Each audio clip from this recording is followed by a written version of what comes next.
إلى حضرة حبيبنا محمد صلى الله عليه وسلم وعلى آله وأزواجه وذريته أجمعين ومشايخنا ومعلمينا ووالدينا وأقاربنا ومن علمنا وجميع المسلمين والمسلمات والمؤمنين منا خصوصا أرواح نصر ولا إله أرواح الشيخ محمد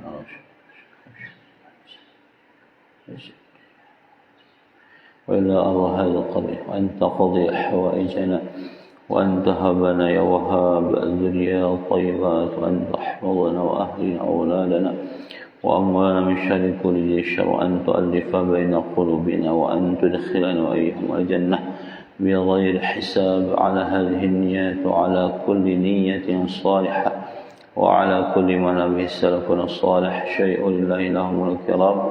الفاتحة. أعوذ بالله من الشيطان الرجيم. بسم الله الرحمن الرحيم. الحمد لله رب العالمين الرحمن الرحيم مالك يوم الدين إياك نعبد وإياك نستعين اهدنا الصراط المستقيم صراط الذين أنعمت عليهم غير المغضوب عليهم ولا الضالين آمين. Assalamualaikum warahmatullahi wabarakatuh. Alhamdulillah, salatu wassalamu ala rasulillah Sayyidina wa nabiyyina Muhammad ibn Abdullah wa ala alihi wa sahbihi wa man tabi'ahu dah, amma ba'd. Rabbi a'udhu bika min hamazati syayatin wa a'udhu bika rabbi an yahdurun. Rabbi syrah li sadri wa yassir li amri wahlul 'uqdatam min lisani yafqahu qawli. Allahumma faqihna wa auladana wa dhurriyyatina wa ahlina fid din wa 'allimna wa iyyahum at-ta'wil ya arhamar rahimin. Bapak-bapak, ibu-ibu, hadirin jamaah salat zuhur yang dimuliakan Allah Subhanahu wa taala, marilah kita mengucap alhamdulillah rabbil alamin kepada Allah Subhanahu wa taala, Tuhan kita yang telah memberi kita nikmat zahir seperti sehat, makan, minum, rumah, dan juga nikmat batin seperti iman, Islam, dan ihsan serta tenang, syukur, sabar, dan lain sebagainya. Alhamdulillah, mudah-mudahan Allah selalu memberi kita nikmat zahir dan nikmat batin dan juga nikmat husnul khatimah. Amin ya rabbal alamin. Salawat dan salam Allahumma salli wa sallim ala Sayyidina Muhammad wa ala alihi kita haturkan kepada junjungan kita Nabi besar Muhammad sallallahu alaihi wa alihi wasallam beserta keluarga beliau, para sahabat-sahabat. Mudah-mudahan kita bersama mereka nanti di padang mahsyar yang matahari hanya 1 mil atau kurang lebih 2 kilometer setengah sebagian ulama mengatakan. Mudahan kita dapat minuman dari tangan mulia baginda Rasul sallallahu alaihi wasallam. Amin ya rabbal alamin. Kita lanjutkan kajian fikih pada hari ini tentang sutrah,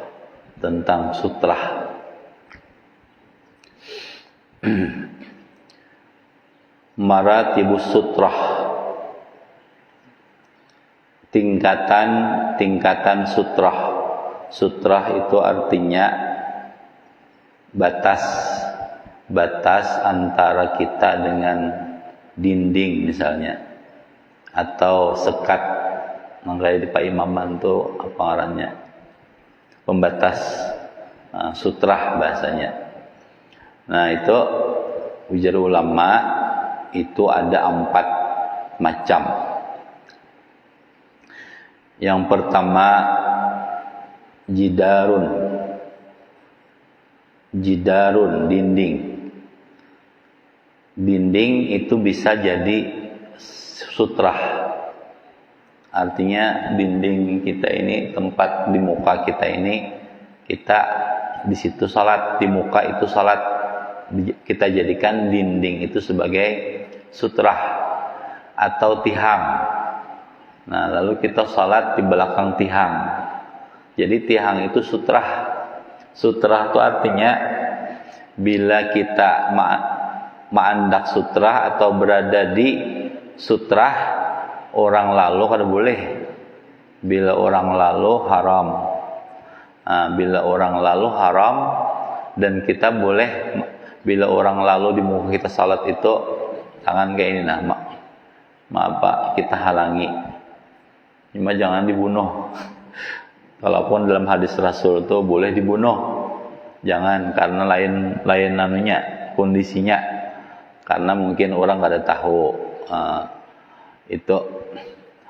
Jadi sutrah itu nampak pertama adalah kita sholat tuh menghadap dinding rumah kah atau tihang kah. Nah, dan tingginya dinding atau sekat atau sutrah tadi jangan kurang tingginya dari 2/3 hasta. 2/3 hasta itu kan ujar ulama sekitar 30 cm tingginya. 30 sahasta itu ada yang mengatakan 42, ada yang mengatakan 61. Jadi ambil tengah, sahasta itu 50 cm. Nah, jadi 3 hasta 150 cm. Jadi tingginya itu jangan kurang dari 30 cm atau 40 cm. Kemudian jarak antara kita berdiri lawan dinding atau sutra itu jangan lebih dari 3 hasta jauhnya. 3 hasta tadi kurang lebih 150 meter atau 100, anggap saya itu nyaman 150. Karena tadi ulama ada mengatakan 40-an sahasta, ada mengatakan 60. Jadi kita ambil tengah 50 cm, berarti 3 kali 50 150 cm. Kita tinggi awak ini paling 150 atau 160. Jadi antara antara dinding lawan kita berdiri, nah itu jangan kurang dari, jangan lebih pada 150 atau 60 cm. Kemudian antara sutrah imam dengan berdirinya imam, ini ada mengatakan berdirinya imam itu diukur mulai tumit. Ada yang ulama mengatakan mulai ujung batis, ujung jari. Nah, jadi mulai ujung jari ke sutrah itu jangan lebih dari 3 hasta, sekitar 150 atau 100 tadi 60 cm. Nah, itu dari batis imam ke sini jangan lebih juga 3 hasta. Dari sini ke situ jangan lebih pada 150 cm. Nah, itu yang baik. Jadi sutrah.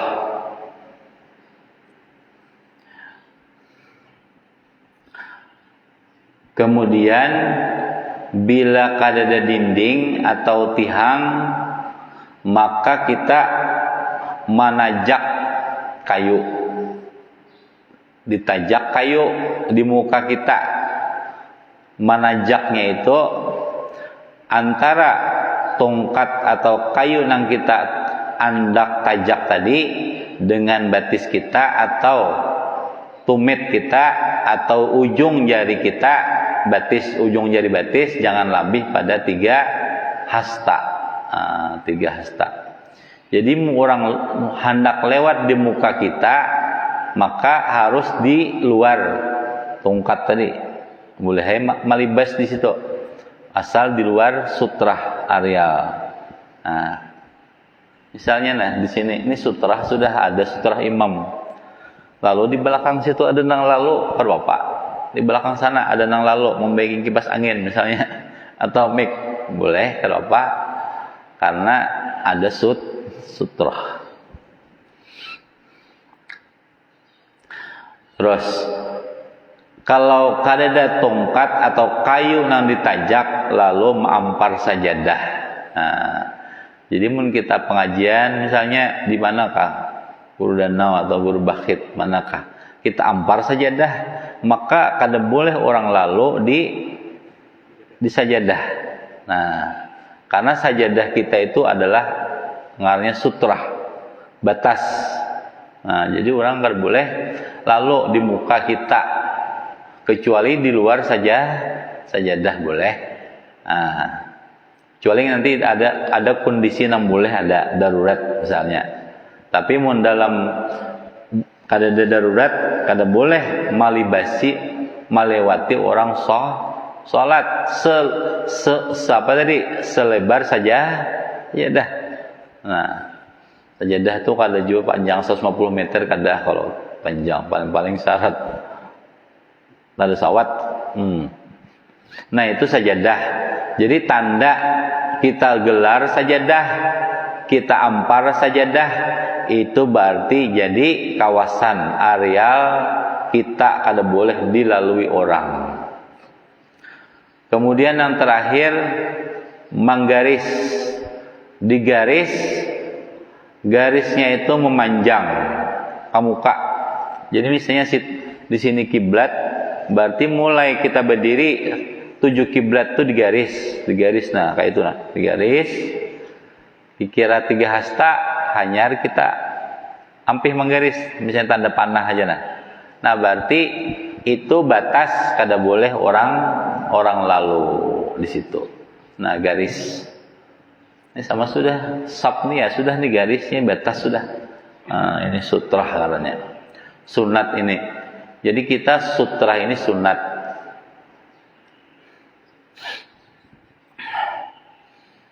Kemudian apabila sutrah itu memenuhi syarat, maka haram orang lalu dan sunat bagi yang sedang sholat menghalangi.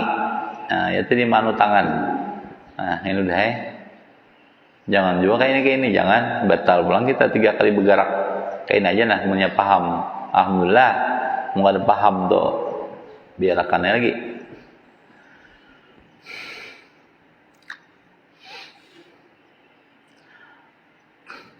Kemudian apabila sutrahnya itu tidak mencukupi syarat, maka makruh lalu di mukanya, dan kada boleh nang salat itu menghalangi karena sutrahnya kada mencukupi syarat.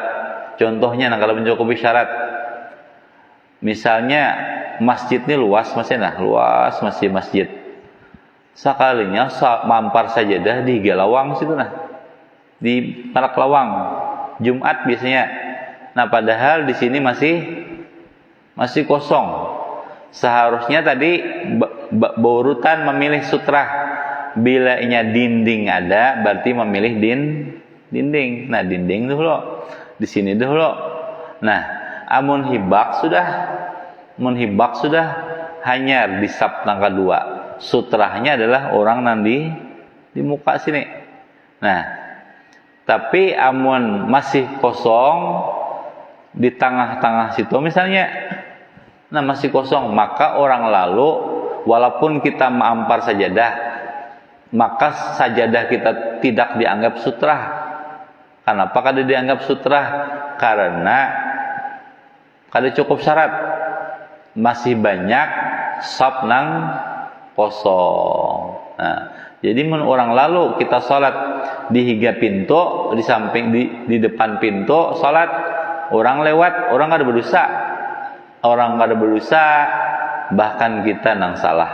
Nah, ini sutrah.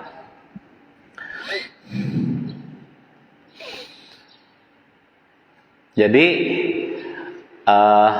kayak itu mencari sutrah dulu atau mencari tihang. Misalnya tihang nah ada sini. Kita sholat di belakang tihang boleh aja kalau apa. Tihang. Jadi orang kata lalu masih ada jalan lain. Cuma adab di masjid bila ada nang kosong kita isi. Kecuali nang bertulisan khatib lawan muazin, jangan diisi-isi karena itu petugas. Nah, lalu boleh wa yajuzul mururu ma'a wujudi sutrah fi arba'ati halat. Boleh lalu lewat di muka orang salat walaupun ada sutrah pembatas pada 4 keadaan. Pertama, idza kana fi harami Makkah fi mahalli tawaf faqat. Yang pertama, apabila di haram Makkah di tempat tawaf. Nah, jadi kita imbah tawaf, salat sunat tawaf. Lalu kita salat sunat tawaf ini kan di parak Ka'bah. Misalnya di muka makam Ibrahim atau sejajar dengan pintu Baitullah. Kan jelas karena kita di areal tawaf, pasti orang lalu. Nah, lalu di muka kita, kan Bapak, jangan dihalangi. Jangan dihalangi lanjut orang. Dan kita sholat di situ kada Bapak, karena kita tadi imbah tawaf hendak sholat sunnah di area parak Baitullah. Kada Bapak, walaupun kita menggelar sajadah misalnya, kada Bapak sajadah kita tuh di orang kada Bapak dilibas. Nah, ini pengecualian. Mudahan kita ke Makkah, amin. Nah, tawaf. Jadi kada Bapak situ bebas itu.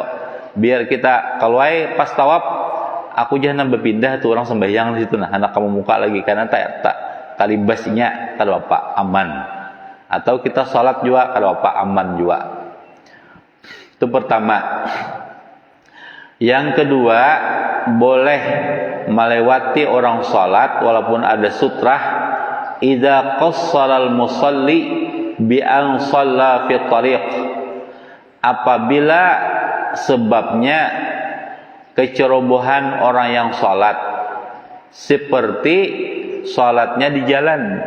Nah, di jalan tadi, di jalan sholat, padahal masih banyak tempat lain. Nah, di jalan sholat atau tadi di pinggir, di samping lawang, di samping pintu sholat. Nah, orang lalu lalang di situ, maka boleh dilibas, boleh dilewati, karena ketaksiran, kecerobohan orang yang sholat. Nah, ini sama misalnya sholat di manakah kada ada sutrah, itu kecerobohan orang sholat. Yang ketiga, idza wajadal musalli furjah. Apabila orang yang mau sholat tata tamu sap nang kosong, sap kosong, maka boleh yang melihat ada sap kosong di muka itu melibasi orang yang sholat untuk menutupi kekosongan. Nah, ini ya tadi makanya kita hari Jumat tuh nang baik, misalnya kita datang, kita berdiri dulu di pintu, kita cari lihati di muka mana nang kosong sap. Bila ada nang kosong kita isi walaupun kita melewati orang sholat kada Bapak. Tapi mun ada orang kada sholat kan dilewati baik ke situ, maliong ke situ nah. Tapi andaikan orang sholat kada ada jalan lain, kita libasi boleh. Kenapa? Karena kita maisi sap nang kosong. Nah, ini nang rancak banar hari Jumat biasanya. Beruha di dalam, di luar banyak. Dikira orang yang di luar hibak sudah di dalam. Ternyata di dalam kosong. Pas kamat. Nah, pas kamat tutup ya sap, cuma masih banyak nang kosong sap tadi. Kada sawat. Mano menutupi pas imam sudah takbir, apalagi imam sudah hendak Fatihah tuntong, hendak baca, masih ada ternyata kosong. Nah, sambil berjalan, emang kawa tutupi sambil berjalan, salat sambil maju. Tapi mun kau banyakkan kayak Pak kawa. Nah, maka antisipasinya adalah bila kita masuk ke dalam masjid, cari langsung sop yang kosong di muka. Jangan sampai karena bila kosong kita kada mengisi, maka putuslah pahala berjamaah. Pahala berjamaah kada. Bagi Jumat ya Pak. Sementara Jumat itu hukum berjamaah wajib. Nah, bukan keadaannya kada ada juga paksa berjuhurai. Nah, itulah karena Amun salat jamaah biasa itu kada dapat pahala berjamaah bila kan menyambung saf, tidak menutupi saf yang kosong. Amun salat Jumat kan wajib berjamaah. Sementara sidin misalnya kada mau menutupi saf nang kosong. Namanya kita berdiri di pintu lihat, nah tuh di sana kosong misalnya. Masuk kayak malah orang menganggap napakah? Menganggap napakah orang? Karena kita hendak menutupi saf yang kosong. Terakhir, idza kana mutarran, apabila dalam kondisi darurat, misalnya hendak buang hajat, hendak buang air besar, atau hendak berkamih ketika sholat, maka di muka pas hendak buang air besar, bolehkah melalui orang? Boleh. Lewati orang nggak Bapak? Tapi mun kau melewatinya ke sana dulu. Ke sana membelah menuju sana, tapi mun jauh benar ke sana dibanding ke situ baik ke sini. Nah, kalau misalnya safni mun ke sana panjang hibak sampai ke sana, kalau ke situ jauh maka ke sini parak lawang. Nah, berarti ke sini lewati aja orang di muka kita kan berdosa karena kita lagi ada darurat, kondisi darurat. Nah, itu jadi 4 itulah nang boleh malibasi orang, melewati orang salat. Nah, inilah sutrah. Walaupun ini hukumnya sunnah, tapi ini mudahan kita kaum amalkan. Amin. Kira-kira itu ada pertanyaan, Pak Roy? Parak sudah nikah? Ini. Amin. Pan.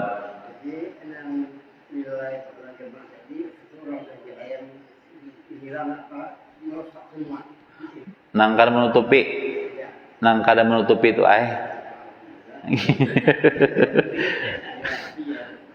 jadi nang kada menutupi di muka itu nang kada dapat pahala berjamaah kecuali pas kondisinya sudah duduk. Amun duduk atau rokok sudah nih atau sujud, kalau lagi maju sementara di muka tadi batal keluar.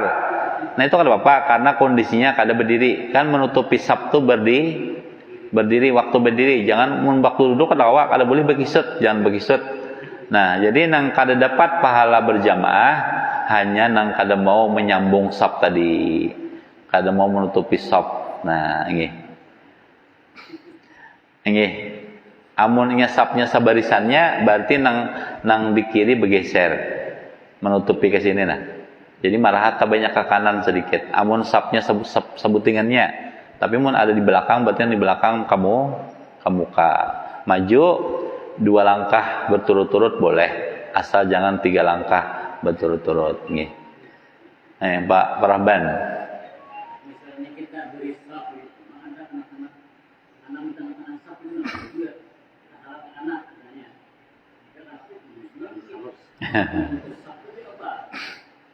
Baik,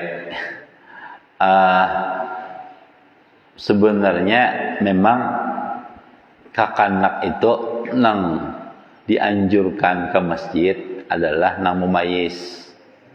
Mumayyiz itu artinya pintar, bahkan kalau bisa sudah bersunat. Nah, sudah bersunat, mumayyiz, pokoknya mumayyiz itu berwudu bisa sudah. Nah, itu Pang, nang seharusnya. Nah, terus amun kakanak tadi berdiri, apakah memutus saf? Kan kakanak. Nah, itu ya tadi serba salah jadinya. Kita hendak menagur kuit kayak Pak. Nah, udah Allah Maha tahu. Betul lagi. Hendak menagur kayak Pak. Nah, apalagi mun inya bersunat belum, imbeh itu apa? Walaupun masalah kulub itu ulama berbeda pendapat. Masalah kulub itu kan sebagian ulama mengatakan mengandung najis. Nah, kulub mengandung najis, maka berarti kalau anak itu berpingkut lawan abahnya atau berbuat di sini, atau berkindung atau berduduk di paha, berarti abahnya membawa najis. Itu sebagian ulama. mengatakan masalah pulp, tapi ada juga sebagian ulama mengatakan pulp itu ada juga yang mengatakan kada bapak, cuma muhana apik tadi, muhana apik jangan bang, makanya sab kakanak tuh mengkawa di belakang, cuma daur pun di belakang. Jadi intinya anak kita tuh dibawa kalau memayis itu yang paling baik, yang sudah pintar. Mau memayis itu definisinya dipikih sudah bisa berwudu, sudah bisa bekami seorang, kemudian pintar tadi. Nah itu nih, itu nih. Amun kita anggap seperti tihang, kan tihang ini kadang mutus sap tihang nih. Misalnya nih, ini pas tihang nih sap misalnya, itu kadang memutus karena itu tiang. Tapi mun anak tadi, ya Allah aja lagi yang tahu. Anak kita, maka baiknya tadi nang dibawa tuh memayis, nih. Ya itu aja, wallahu alam. Ini ada lagi. Dah cukup. Kira-kira demikian, mudahan ada barakah dan mudahan ilmu yang kita pelajari bisa kita amalkan ikhlas karena Allah. Al-Fatihah. A'udzubillahi minasyaitonir rajim. Bismillahirrahmanirrahim. Alhamdulillah rabbil alamin arrahmanir rahim maliki yaumiddin. Iyyaka na'budu wa iyyaka nasta'in. Shiratal mustaqim. Shiratal ladzina an'amta 'alaihim ghairil maghdubi 'alaihim waladdallin. Amin. Amin ya Allah. Alhamdulillah rabbil alamin wassalatu wassalamu ala rasulina Muhammad wa ala alihi washabbihi ajma'in. Allahumma anfa'na bima 'allamtana wa 'allimna ma yanfa'una wa zidna 'ilma. Rabbana hab lana minas salihin. Rabbana atina fid dunya hasanah wa fil akhirati hasanah wa qina 'adzaban nar. Sallallahu ala nabiyyina Muhammad wa ala alihi washabbihi wasallam. Walhamdulillahi rabbil alamin. Taqabbalallahu minkum.